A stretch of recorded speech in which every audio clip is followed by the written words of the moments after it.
আসসালামু আলাইকুম। আমি হ্যাপি কিচেন থেকে আপনাদের সবাইকে স্বাগতম। আজ তৈরি করে দেখাবো মুচমুচে মজার জামাই পিঠা।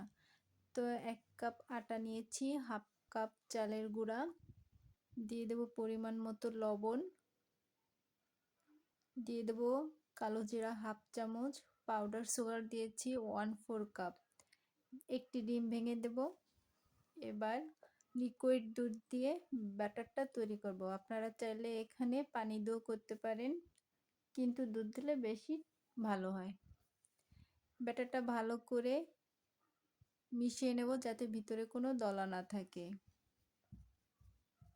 এটা একটু সময় নিয়ে ভালো করে ঘুরিয়ে ঘুরিয়ে ব্যাটারটা মিক্সড করতে হবে যাতে ভিতরে কোনো দলা না থাকে। এবার এটাকে আধা ঘন্টার জন্য রেস্টে রাখবো। আধা ঘন্টা পর ফিরে আসলাম। আধা ঘন্টা পর এটাকে আবার হ্যান্ড বিটার দিয়ে আবার একটু মাখিয়ে নিতে হবে। এবার একটি পাত্রে পরিমাণ মতো তেল দিয়ে তেল গরম হওয়ার পর পিঠার ছাঁচটাকে গরম হতে দেব। ৭-৮ মিনিট গরম হওয়ার পর ব্যাটারের ভিতরে ছাঁচটা চুবিয়ে তারপর আবার এটাকে তেলে দিতে হবে। তেলে দেওয়ার পর ছাঁচটাকে হাত দিয়ে এভাবে নাড়িয়ে নাড়িয়ে দিতে হবে, তাহলে আস্তে আস্তে পিঠাটা ছেড়ে দেবে। তারপর ছাঁচটাকে আমি আবার প্যানের পাশে রেখেছি গরম হওয়ার জন্য। পিঠাটা উল্টে দেব। তো আমার পিঠা একটা হয়ে গেছে। তো আপনাদের বোঝার সুবিধার্থে আমি আরেকটাও ভেজে দেখাচ্ছি।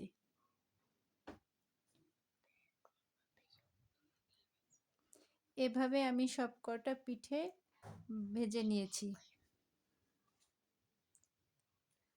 তো রেডি আমার জামাই পিঠা। তো এবার আপনাদের একটি ভেঙে দেখাবো। তো দেখুন কতটা মুচমুচে হয়েছে, দেখলেই বোঝা যাবে। ভিডিওটা ভালো লাগলে অবশ্যই লাইক করবেন, ফলো দিয়ে